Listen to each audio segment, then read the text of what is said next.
Alright, what's up guys? I know it's been actually not that long since I made the last YouTube video. I was just like spontaneously thinking, I'm like, you know what?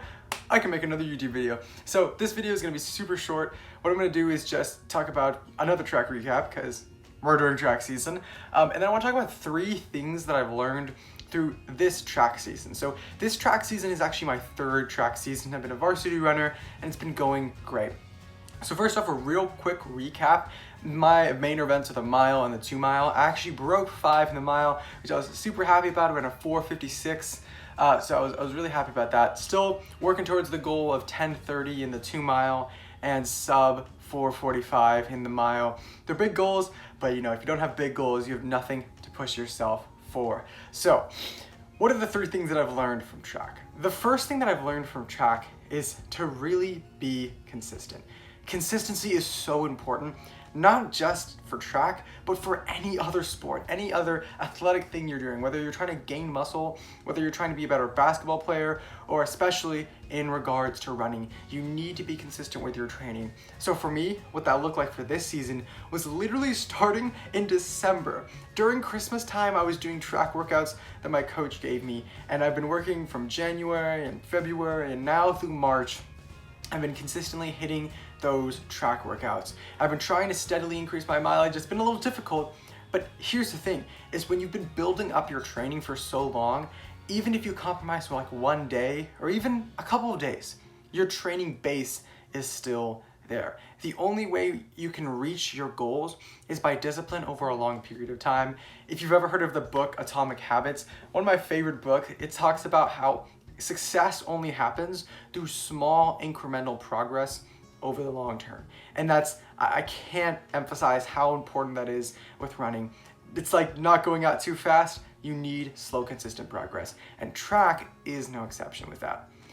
The second thing that I've learned with this year's cross country is, or not cross country, but this year's track season, is to focus on the easy days.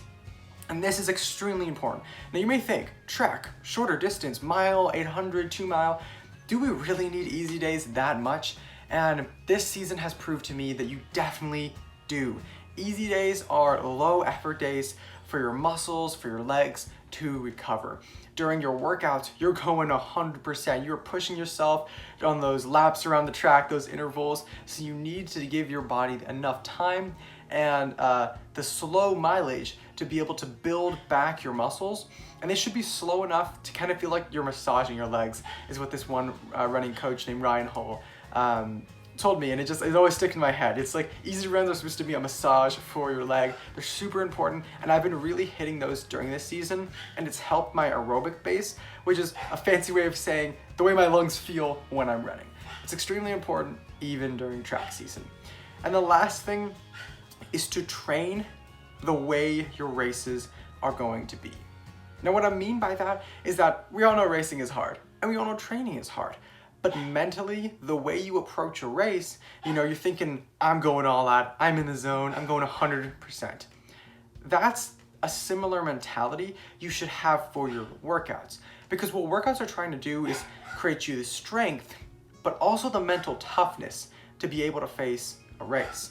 Now, a race for me that was extremely difficult has been the mile race. It's a very short time period. It's very hard on your legs and also your aerobic system. So doing the workouts for the mile, I'm thinking this is what the race is gonna be like. If I stay tough during this workout, then I can stay tough during a race. And not only helps your complement your confidence, but it helps your mental strength. So every time you face specifically a hard workout or just any workout that you're doing that you know is going to be intense, think the way I train here mentally and physically is going to carry over to how I'm going to perform in your race. And when you're on your starting line before your race, you may be really nervous if you're like me. First off, watch the video I have about talking about race nerves. But the second thing you can do is remember, I've gone through some really hard track workouts. And if I can get through that, I can get through this. So that's just a few things that I've been learning during this track season. I have a couple weeks left until this track season is going to be over. So yeah, I just kind of wanted to get this video out there. Hope it was helpful for your track season or even cross country season. And you know, do the usual, like, subscribe, watch the other videos in this channel. There's some pretty cool videos in this channel of last year's cross-country season, so check those out. Hit up the people who are in those videos, and I hope you have a great day. While I'm filming this,